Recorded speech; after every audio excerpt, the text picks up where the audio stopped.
The broadcast is now starting. All attendees are in listen-only mode.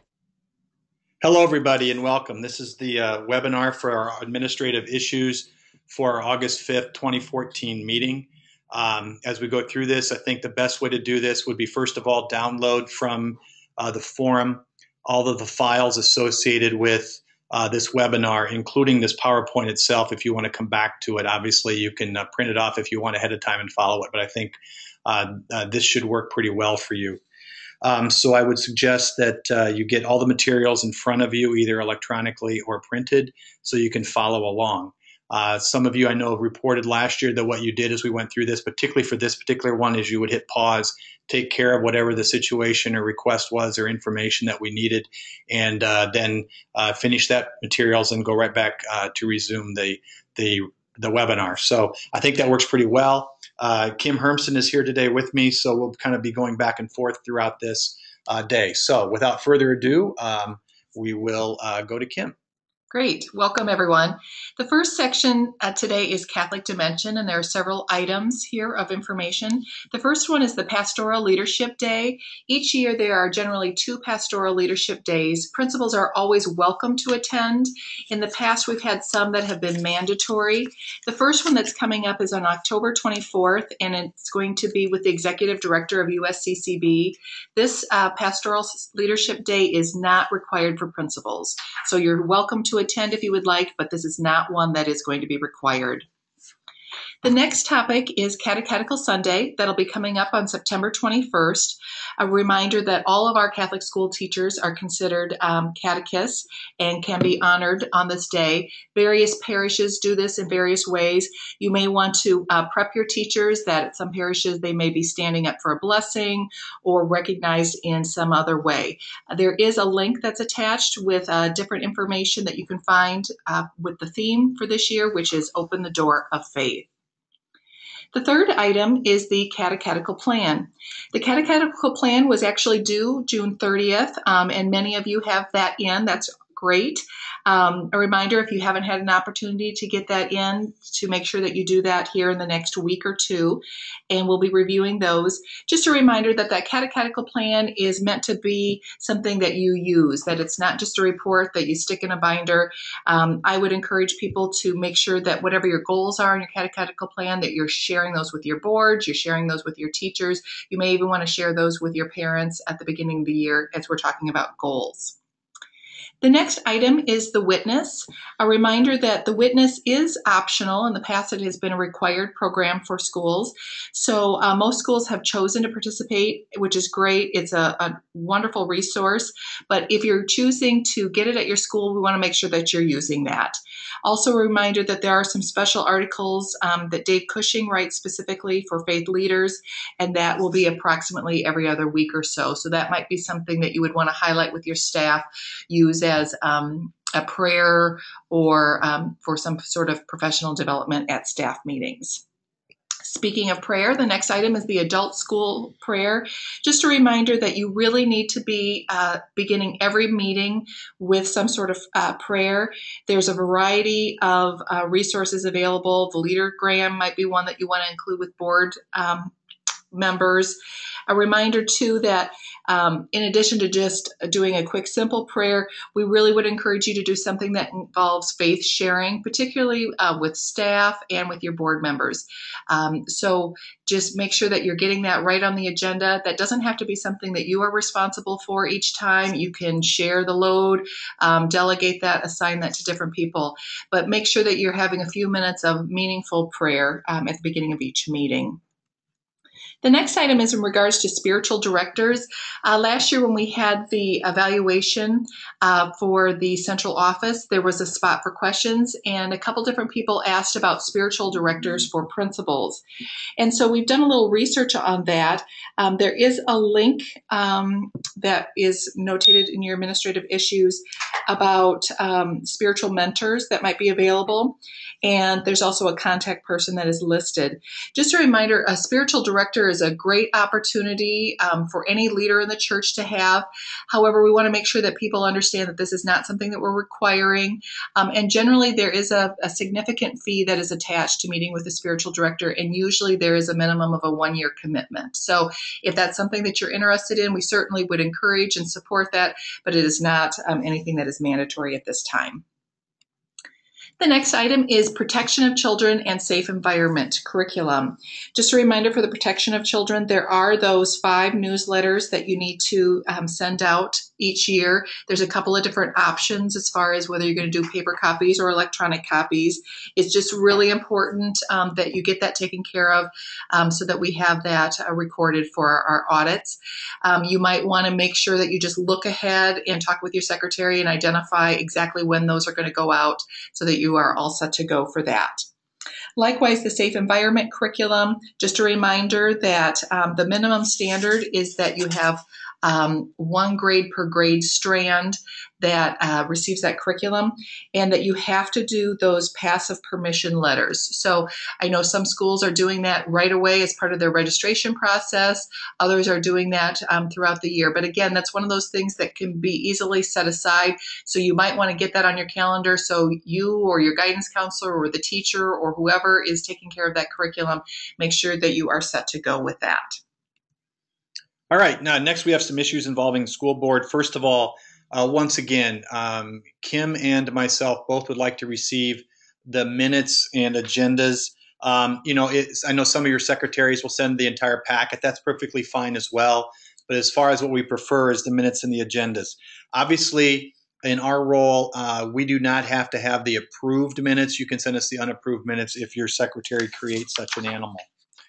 Next up, we have the civil corporations for those 21 schools that are separate corporations, that is separate from the parish. You need to have that required meeting by July 31st. We also know that because of summer, sometimes that's slightly difficult. You received the materials for this meeting back on June 11th. If you do not have them, cannot find them, get Kim or me an email right away so that we can get you those materials right away and get it taken care of. Next up, we have the policy review program. Once again, first of all, every school board has to review the 4,000 through 6,000 series archdiocesan school policies. I want to reiterate, your board does not vote on them. They don't vote to approve them. The minutes simply need to reflect that you reviewed the 4,000 through 6,000 series. On the Administrivia packet, you will see the line, the train, if you will, on how to get to those policies. Also, you will see the policy review. Now, almost every year we get an email from somebody saying, well, that says review 13. That's just the year we started this policy review. It's correct. You do 4,000 through 6,000. Use the review, the simple review, include it in your board packet so the board members can see it ahead of time. This is really, really a vital group of policies because the 4,000 series are personnel. And, with the changes we have this year involving, grounds for dismissal and so forth, you might want to spend just a few minutes with the school board so that they understand that we have made these changes to clean it up a little bit. Also, as it relates to local policies, those should be few and far between. I know many of you in the last couple of years have passed policies involving the collection of tuition. That's fine, no problem. But make sure that you send to us a copy of any local policies that you're being contemplated before they are sent. We know our archdiocesan policies pretty well, and we know sometimes when we read things that maybe a local policy being developed is contradictory to archdiocesan policy, canon law, or perhaps even state law, and we don't obviously want that to happen. So that's why we review.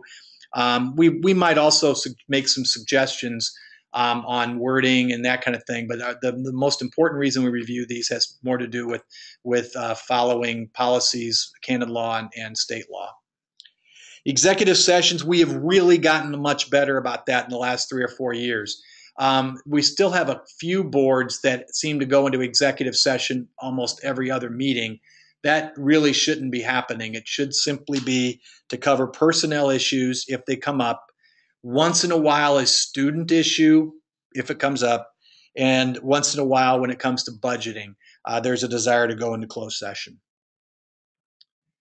Next up, we do have a few of required archdiocesan reports. I'll do the first couple and then give it back to Kim. As it relates to STO, we will probably close out round 2 on August 1st, which is, depending on when you're looking at this, is not very far away. So make sure that anybody who wants to be included in a round 2 gets their materials into August by August 1st. They're really going to probably want them there a little earlier because PSAS does need a little bit of time to enter them, although there's much less of a rush right now than there was back in March. If you had anybody that was on hold when we did round 1, and if they've got everything cleared up, they should be included in round 2. Also, please remember that about mid-September, I will send out a verification report that will take care of getting all of those who did not show up for the fall of 2014, and that will be STO money that could become available. Now, keep in mind, if any money is available after that date, which last year was one of the few times that's happened, then we will handle things on a case-by-case basis. But there will not be a round 3 per se. If there's any need or if there's any announcement about encouraging people to still apply, we'll let you know through the newsletter. That is not anticipated, however. Great. The next one is the new teacher meeting and survey. So any teacher that is new to the Archdiocese is required to attend the August 6th meeting. That's to receive their basic catechist formation certificate. Note the time on this meeting. It's from 8:30 to 4:30. It's a little longer than a traditional meeting because we have to fit in the 8 hours to fulfill that requirement. You should register your teachers and make sure that we know that they're coming. Now, hopefully everybody has their hiring done. We realize that sometimes you are in a situation where you're hiring teachers after that date. So just a reminder that then you are responsible to fulfill those 8 hours of catechetical formation for them. But that meeting will be at St. Pat's in Cedar Falls on August 6th. The next item also, sorry to interrupt, Kim. The other thing is also in your materials for this webinar is a new teacher survey. And that's something that we collect data on about where our new teachers are coming from and so forth. So please make sure you complete that electronically and then send it to Kim or me as soon as it is available. But when we meet with the Archdiocesan Catholic School Board at the end of August, we will be sharing the results of that with them. Now, I think we're both arguing over who gets to do this next one. Oh, yeah. We are so excited. So I'll start out and just let you know that the status report. She's new. I'm giving her a break. This is my present to her. So we have reworked the status report. So the status report, 2 major changes. Number 1 is that it is no longer due on September 15th when you have a boatload of other reports due. So we are giving you an additional 2 weeks to complete that. Yay. And the second item is that it is no longer 5 pages, but it is down to 2 pages. So I went through and we really cleaned things up. Anything that we could get off of PowerSchool, we're going to get off of PowerSchool. So that will help so you are not having to answer questions that we can already access the information. So that's the good news. The caution with all this is that it is imperative that your PowerSchool information be up to date. And there are some particular areas related to students that are ELL, Title I, have a 504, have an IEP, or on free and reduced lunch, that we really need to make sure that you are putting in accurate information. And we'll actually be mentioning that a little bit later on in this webinar. Yeah, I want to re-emphasize that. I mean, we've been listening to all of you very carefully about what can we do to help. We think this is going to greatly reduce the time. Plus, because it's going to be on PowerSchool, we would strongly urge that all of this be handled by your secretary. He or she should be the ones most familiar with this whole PowerSchool data entry anyway. So they should be able to now do the heavy lifting, and you will not be doing most of it. You'll still be doing some of it, obviously, but most of it you shouldn't have to do. Salary information and so forth, you might still want to, you might want to do, but anyway, just want to let you know that one. Just know that you can't access it yet. The other change that we're making is it's no longer done in a paper copy, so you won't be receiving a red folder and a red pen and paper copies. Instead, it'll be available through the Archdiocesan website. You will get a password and will be very similar to doing the EOY report that you currently are doing online. So, and that'll be out really soon. That information on how to do that. So right now there's nothing for you to do on status report other than some of the stuff is posted on PowerSchool, obviously. Sure. The next one is the assurance statement, and that is attached in the folder for this meeting. You need to make sure that you print off that form and have anyone who has access to free and reduced lunch information sign that. And you do not send that in to us. Instead, you create a folder, hard copy somewhere in your office with assurance statements.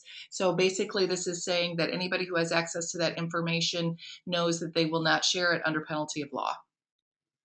And finally, we also took off the materials checklist. We're not doing that anymore. Everything's online on all your websites. So that's also off your list of things to worry about. Not that any of you were laying up nights worrying about it, but I wanted to pass that along. Great. The next area is just related to several FYI items. The first one is regional principal meetings. All of you are assigned to a regional principal group, and those groups are the same as have been in the past. However, there's been maybe some slight revisions as far as who is the contact person, so that's available in the principal meeting folder. Each group should be meeting monthly, and you should have a chair. And also, if you've not been doing so already, you need to take minutes, and we would ask that you send those also to myself. So send to Jeff and Kim after all of those meetings.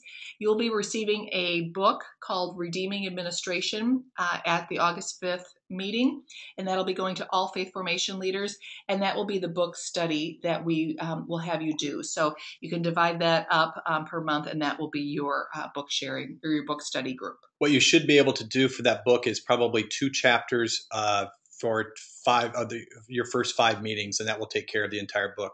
The book is designed in such a way that it's basically designed for talking, for discussion. Just a few pages of reading followed by a reflection about a topic as it relates to leadership. Maybe trust, for example, comes to mind. And then you're going to read about a saint who struggled with that very issue and what he or she did to overcome it. And then there's reflective questions at the end that you can talk about at your meeting, followed by a prayer. It's very, very well done. I think you'll enjoy this book. School visits, as it says on the form, we're not going to be able to do those this year. Kim and I will get to all of the new the schools with new principals. When I say Kim and I, it may be Kim, maybe me, maybe both of us. And then obviously there'll be some schools we'll come and visit because of construction or issues that pop up or whatever. But as far as getting to all schools, I apologize. Kim will resume that in 15-16. But with everything we've been doing with my transition and her transition with classes, I want to make sure you're aware of that. We will also talk more about the whole transition process at our August 5th principals meeting. Federal title stuff, a couple years ago made the switch over for Title I being very specific for consultations prior to the development of the final plan. That actually now pertains to all title programs. In fact, it's always pertained to all title programs. The DE, Department of Ed, working with the Federal Department of Ed, though, is now going to be doing much more to require those. As it relates specifically to Title II, Part A, there have been several questions brought up about it. The Department of Ed in Iowa, working with the Department of Ed in Washington, D.C., has discovered that we're out of compliance for all of that. So what's going to happen is, first of all, the Department of Ed will develop, and we have not seen it yet, but we'll be developing the appropriations for each public school as well as each accredited not even accredited, but every non-public school. It's pass-through dollars. No more will the local public school be grabbing 10% of it off the top because, just because. They're just going to be told what it is. You do still need to consult with the public school and let them know, working with them, kind of what you're going to do. The idea of the consultations for professional development is if there's a way you can share resources or should share resources, it obviously saves everybody money. But it's not required. I want to make sure you understand that. It is not required that you follow their professional development program. I know a lot of you will be following their schedule because of busing, but you do not have to have the program. If you're going to be talking about math all year, public schools talking about reading all year, you don't have to be in reading. The other thing is we've been pushing a lot of you to consider Orlando and the NCEA convention, knowing that you still got to fly down to Orlando, but that's probably one of the places to get cheaper. You can get cheap flights to Orlando easier than about anywhere else in the United States from eastern Iowa and central Iowa. You can, CAN specifically, you can use those monies if you want for the NCEA convention. That is specific rules from the federal government. NCEA is specifically listed as an example for the each state Department of Ed. So if a local public school says, well, you can't use it for that, not true. It's absolutely not true, and they should consult with the DE on that. Obviously, we've had a very temperate summer at this point. However, obviously, we never know as August and September roll around what's going to happen. All I ask is, once again, have a plan. Just have a plan ready to go. Okay, first class. Here it is again. Check it once in the morning, once in the afternoon at minimum. I know some of you hate first class. Some of you love first class. Some of you have 2 other emails you use. That's fine. Knock yourself out. But first class is still our official way of communicating with you. As this whole election cycle unfolds, as ESA unfolds in the January and February timeframe, you need to be aware of what's going on. And if we need to get information out to parents in a hurry, first class is how we're going to do it. So the expectation is once in the morning, once in the afternoon, or else. The next item is the RB, and I know that several new principals are listening to this webinar. Know that we'll be going into more depth with what RB is on July 31st when we see you. But in simplest terms, the RB is where there is a warehouse of resources that are available to all of you. Just a reminder to veteran principals that we no longer make all of the changes in August for the year. Instead, as changes need to be made, they are made throughout the year. So the latest and greatest on anything can be found in RB. Also know that we are welcome to suggestions about how to name things, where to file things. Even as a veteran principal myself, I was often in there digging around and couldn't necessarily find things. So everything is there. You will never offend us if you say, hey, why don't you call it this or that or the other thing? We want to make this customer service friendly for you. The next item is that there is in your folder the updated office dates for the 14-15 school year. There are no changes in the dates, but there have been some locations that have been added, particularly in regards to the 9 different MTSS dates for elementary schools. So we'll be going through that more when we see you on the 5th as far as what you need to attend and who has to attend what. But just know the dates haven't changed, but locations have been added to that. The next item is the executive calendar. It's available on the RB, and just know that that's a good thing for you to be reviewing as you're preparing your board minutes each month to be able to see what's coming up. It's kind of a good reminder and checklist for that. And if I could add one thing, because this caused a problem at one school this summer and helped solve a problem at another school this summer. In the June executive calendar, because since most boards don't meet in July, there was a proposed motion that everybody was supposed to pass saying that the executive committee, your board, would be authorized to allow people out of a contract or to take care of hiring. We had one place that did not do that and ran into a real problem getting a teacher released out of a contract.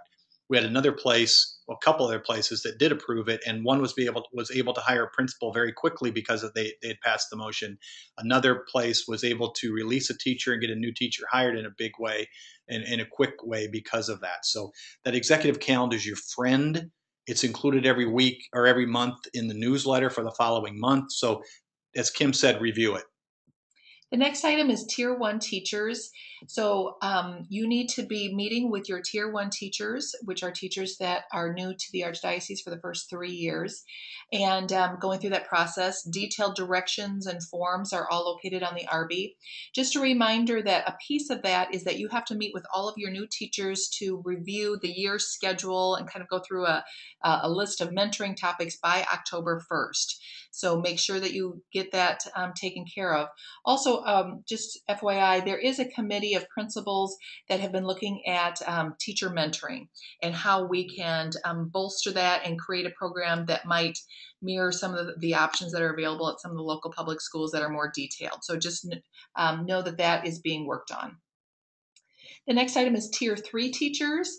And just a reminder, there are very specific deadlines for that. So you can't suddenly decide that you're going to have a Tier 3 teacher in March and that you're not going to renew their contract. So if you think that you might be having a Tier 3 teacher for any reason, please make sure that you're letting Jeff and I know so that we can be of assistance and make sure that you're hitting all of your deadlines. Also, a reminder that Tier 3 does not mean that automatically somebody is going to be terminated or non-renewed. It certainly is about setting goals and measuring growth, but we want to make sure that we help you through that process. So if you have any, make sure you let us know. And then finally, under this area, Archdiocesan Employee Database, there is a program called ARIES. You might not be as familiar with it, but your school bookkeeper or parish bookkeeper should. This is a database where all employee information is updated. So make yourself a note that you talk to your bookkeeper and make sure that they are updating it here in this next month. All right, moving on. Principal evaluation cycle. You will get more information about that probably at your September meeting. We're in the process of reviewing and revising the administrative evaluation process, basically to discuss and figure out a way that we could do more of what the state wants us to do, well, wants all schools to do, which is move towards annual evaluations. Now, before anybody panics or says, oh my gosh, what's that mean? Right now, the answer is we don't know what that means. We're just looking at ways that we can do this to make them meaningful. If we can't make them meaningful, we don't really want to make changes for the sake of it. So stay tuned on that. Keep in mind, though, all new principals this year absolutely will be receiving an evaluation. We'll work with the school board and you on it. Nothing to worry about at all. I just want to be sure you're aware of that. Once again, this year, all of our principal meetings will count towards the Principal Academy to get you renewal credits through AEA 267. All the information and directions and so forth will be sent out next month, next month being August. Please, please, please, please, please, please, please sign up for this. Unless you're a year or two away from retirement and your license doesn't expire for 5 years, you really need to do this. It's the best way to get your renewal credits taken care of with just simply going to meetings. As part of that, though, file or folder number 6, which is the quality reflection rubric, please take some time to review that. I want to make sure that you understand that every year we've run into problems where some of the reflections just weren't very good, to be brutally honest about it. And I guess if we're going to go through the hassle of doing this to get you the credits, to make it as simple as you can so you're not having to go to a college to take classes or go to the AEA to take classes over and above what you're already doing, that the reflection is the thing that the AEA needs to have in order to keep this. The Department of Ed does occasional reviews on these kinds of things, and we'd hate to be in a position where somebody from the DE picks up a reflection and says, why in the world was this allowed? Because it's horrible. So take a look at it. And the whole thing really boils down to, how did the establishment of your goals make you better? Or why was the goal unattainable for you? Or that kind of thing. Just because it's about you growing, it's not about the school improving. Because obviously the assumption is if you grow and get better, it's going to be reflecting back on the school. But these goals and this reflection's all about you. And speaking of goals, what we've done this year is we have greatly changed just the template, which is item number 7 in the folder on establishment of your goals. First of all, we got a different template to make it a whole lot easier to do. It's interactive and it'll scroll nicely. It won't look gross when you're done. You'll be able to share it with your school board and it'll be wonderful. Second of all, there are 6 professional goals and the Catholic goal. Every year we want you to do a goal related to the Catholic dimension of you, your spirituality, not about the school. I don't want to hear that, well, we're going to greatly change how we do the student retreats. That's great. That's wonderful. I'm glad you're doing it. but that doesn't necessarily reflect back on you. You saying that you are going to give a witness talk for the first time in your life to the kids, okay, that could be a Catholic dimension goal. Obviously, it's got to be worded better than what I just said, but that's just an example. And then as it relates to the professional goals from the state of Iowa, you have these 6 to choose from. You can do any 2. We don't care. For those of you who have been around a while, you know we've been dictating which goals. We've been through this entire cycle now almost twice. We're moving to, you need to do 2 of these. Now, over the course of 3 years, we want you to move them around. Every year, it shouldn't be shared vision. Okay? If you do shared vision this year and management, then next year maybe do culture of learning and family and community, and the last year do ethics and societal context. That's perfectly fine. If you have a really bizarre situation, for example, you're building a new building somewhere or something like that, I could see where perhaps shared vision, you may ask us for special dispensation to do shared vision 2 years in a row. If you've got something very, very unique going on, talk to us. We might be able to work with you on that. But for the majority of you, we want you to change that around. Those goals are due at the September principals meeting, which is September 23rd, to your school contact person. Okay? You can send them to Kim and me, but unless we are your contact person, the first wave of review goes to all of them, to your school contact person. Keep in mind that in October, we are going to have a meeting where we're going to review all the goals as one big group, us as a schools team.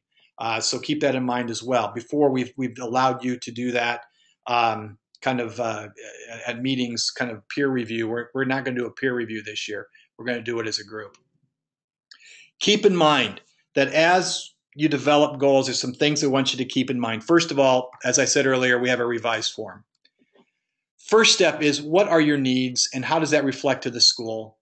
If you're, for example, if you have no clue about PowerSchool, you've never really used PowerSchool, your teachers are using it, or maybe even because you're not using it, the teachers are not using it. Well, you know what? That seems to be self-evident as a nice goal, to familiarize yourself with PowerSchool.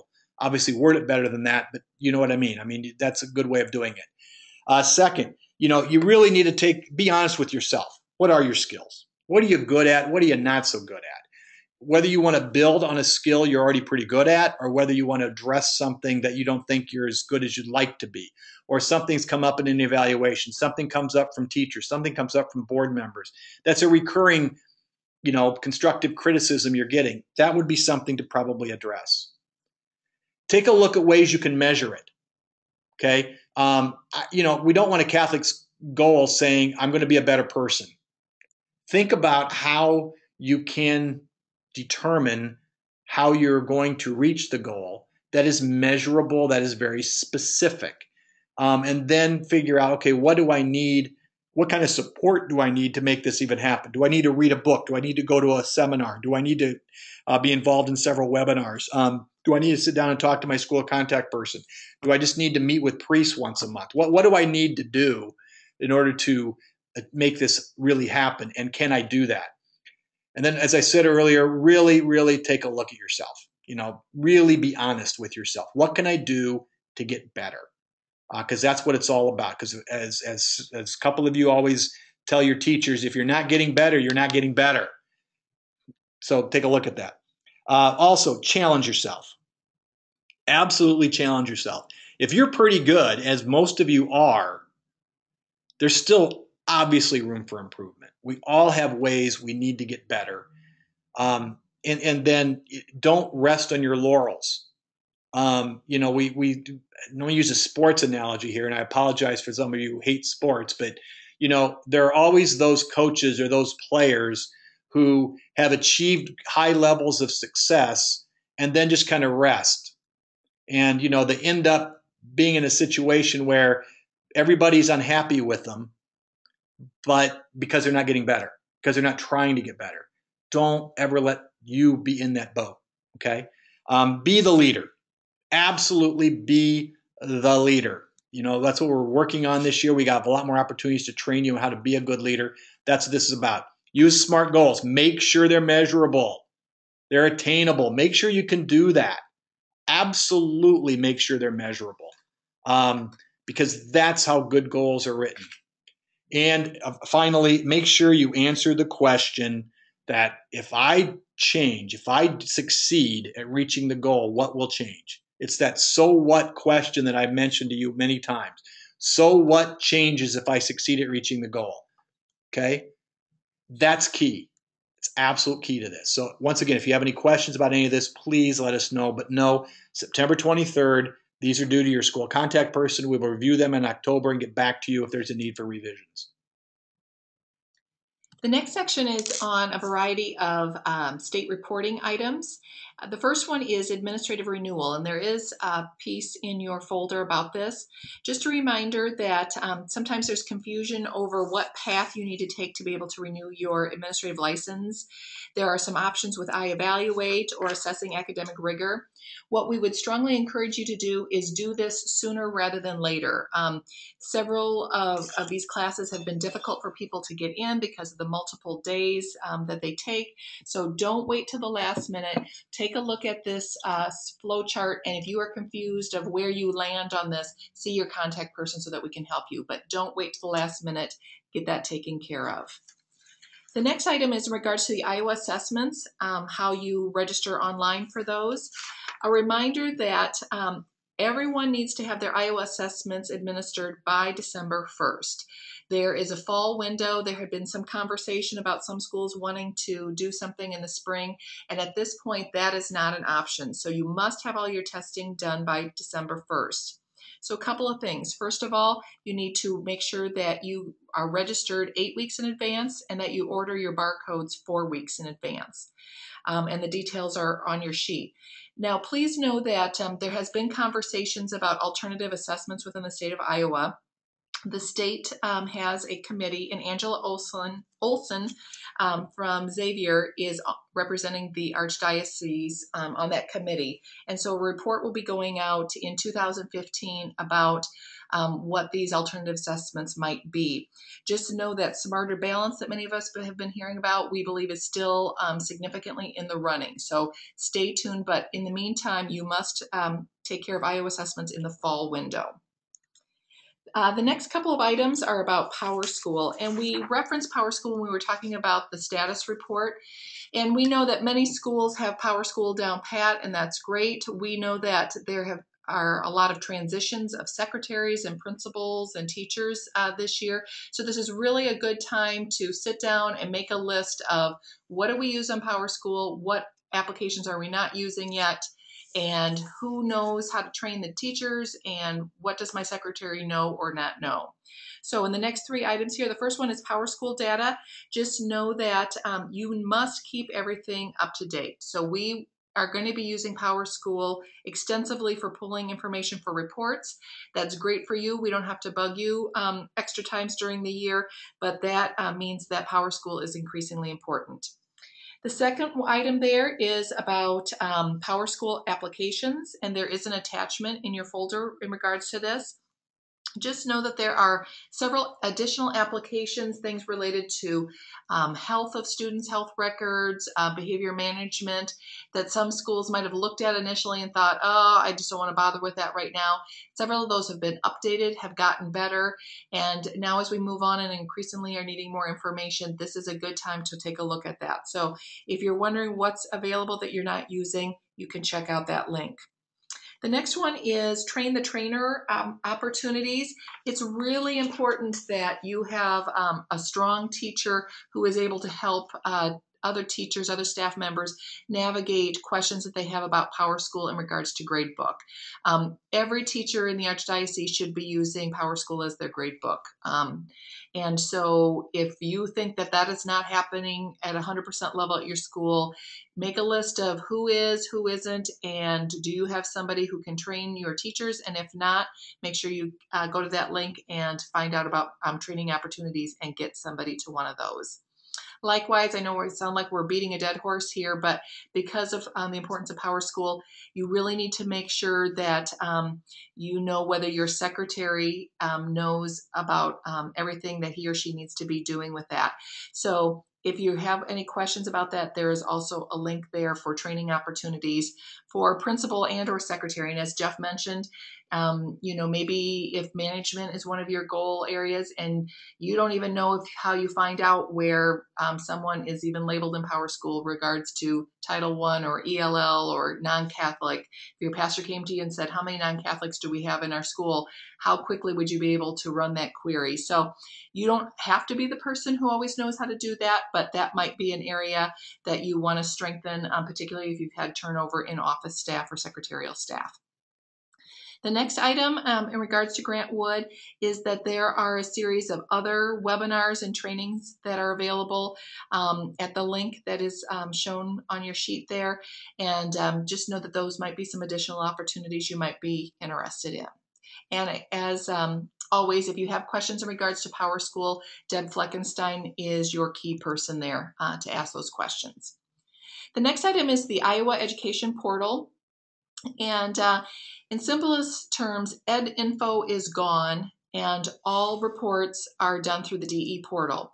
So you need to make sure that you have an A&A account. Even if you are a principal that's part of a system, you need to have an individual A&A report because that's where you're going to report your harassment for the year and some of those kinds of things. If you are a new principal, you don't need to be looking for what was the old principal's or the veteran principal or the principal before use account because these are person specific. They don't want these passwords passed around. They are tied specifically to an individual administrator and their license. So if you don't have one, go on the DE website and make sure that you take care of that. The next item is student reporting in Iowa. And the Iowa Department of Education 3 times a year has some large reports that they collect information on. Each of these reports is outlined in your notes there. Each one has a slightly different focus. So we will take care of that for you. Just know that we will be pulling out that information. We know that that is a snapshot. It's based on the information as of that day that we pull it. But again, things like ELL, Title I, 504, IEP, I know we keep saying it, but it is critically important that we have the most up-to-date information.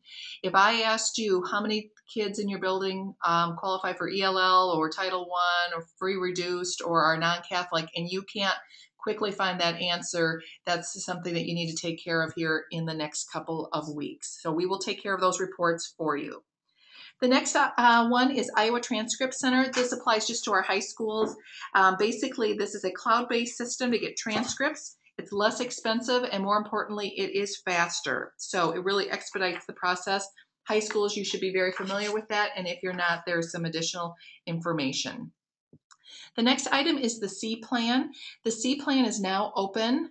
It is due on September 15th. So we would encourage you to start early taking a look at that. If you have specific questions, you will want to talk to your school contact person about this because this is a non-negotiable. You need to hit that September 15th deadline. The next item is EdInsight in Iowa's data warehouse. This is more of just an FYI. This is a heads up that this is something that is coming down the pike with the state, which will allow us to have better access to finding out about student performance. And why this is important is as Jeff and Jamie Henley and myself and everyone else that's working on legislative issues is really fighting for ESA, which would be a game changer for our schools, we are going to have to show hard data about why our accredited non-public schools perform better than other options within the state. So we need to make sure that we have very accurate information. So know that as this comes to fruition, more people are going to be able to have more specific information about your individual school's student performance. So in this era of high stakes testing and accountability, we just want you to be aware that this is coming down the pike. Jeff, I don't know if you have anything to add to that. No, it was well done, Kim. That's exactly correct. We have been already downloading some of this information, and what we're discovering is some of it's out of date, old stuff from some of our schools, and we just can't do that because when it comes to ESA, and we're going to talk about this more later on August 5th, but the bottom line for you is what I need from you is your best efforts, your secretary's best effort to keep this information up to date. This extreme emphasis on academics as you've been doing so well for so many years. If you take care of that and then take care of some of the public relations stuff you will be doing your part to help us get this done. So. The next item on the agenda is substitute teachers. Just a reminder that you need to have a file on all substitute teachers, and the information that you need to include in that file can be found on ARBI. Note that for our Cedar Rapids, Marion, and Anamosa schools, that does not apply to you. You are using the SEMS program, and that will have a different format. But just a reminder this is a good time of year to update those substitute teacher files. And then the last item under this section is daycare licensing. We sent out an email saying, ASAP, let us know if you are licensed through DE or DHS. And some of you noted in the July school leader update, there is some new information from the state that is really important. So at this point, if you are not DE or DHS certified, you need to let your school contact person know right away. We know that a couple of you have already contacted your school person, and so please do that by August 5th, and then we'll have information for just those schools. We are almost done. Just to wrap it up now, as it relates to legislative issues, first of all, this fall, please invite your legislators in. It's an election cycle. They're going to want to be in your buildings. And, I'm kind of combining a couple of these, but just make sure that if you have a Senate race, a House race, or the governor's race, or Congress, or even Senate, that if you invite the sitting legislator in, make sure that you also invite their opponent. Some of these folks are running unopposed. That's fine. But if you can get them in, because, half-hour tour, issues that are important to us, which are obvious ones as they always are: transportation, textbooks, STO, and now, of course, ESA. I've run into a couple of candidates that had no clue what STO was, no clue what ESA is. It's telling.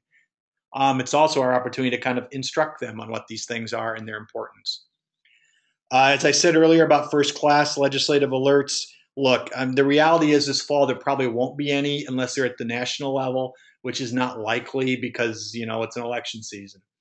But if anything comes out this fall, we want to get it out. Likely there will be information about ESA coming out. Once again, we'll talk more about that August 5th, but stay tuned. And as it relates to the fall election, particularly for those of you in high school, maybe even a little bit middle school, where you're going to get contacted by candidates who just want to come in and be seen in your school, that's fine. But make sure that if you have one party in, you have to, not is suggested, you have to invite the other candidate in, give them enough time to make sure that they can get there if they want to get there. We just have to be really careful. And at no point can we endorse candidates. That includes your school board members, yourself, any of your teachers, as in their capacity. All right. I'm the principal of whatever school, and I'm endorsing so-and-so for re-election. Can't do it. If you want to say, if somebody asks you, is this person for school choice? Well, if you know the answer to the question, answer it. But don't go so far as to say, well, we should vote a certain way. As it relates to issues, we have a little bit more autonomy, but frankly, I would even be careful in the election season on issues as well, other than our big ones, which would be ESA, STO, transportation, textbooks. And speaking of ESA, we're going to talk a lot more about this at our meeting. You got a whiff of that at the meeting in Des Moines for those of you who were there in June about kind of what the direction is. You got to see our lobbyists and all of that. But I'll give you some more specific information on August 5th. Know that it's certainly not dead. Know that among the election circles, there's tremendous talk and buzz about it. And then finally, obviously, there's a group of people. As it relates to anything at your school, try to go to your school contact person first. Certainly, if you email me on any questions, please make sure you carbon Kim in on it as well, or vice versa. If you're sending something to Kim, carbon me in on it as well, just so we're both aware, because we've been trying to work together on everything since she started July 1st, and we'll continue to do so. Same with Alice, Deb, and Mindy. Contact them first. If they're your school contact person, or you have a specific question about MTSS or whatever, go to the person that does it. I will say that, if it's a Power School question, if it's a state reporting question, don't even bother to go through any of us. Just go right to Deb. It's just the reality. Same with anything involving foreign students, go to ITSA right away. Anything involving the EOY, go right to Julie Sanders right away. And I think things will be better. Once again, thank you. Hopefully this helps. Hopefully this is a little more relaxing than getting all of this dumped on you on August 5th. So safe travels. Enjoy the rest of the summer. We'll see you August 5th.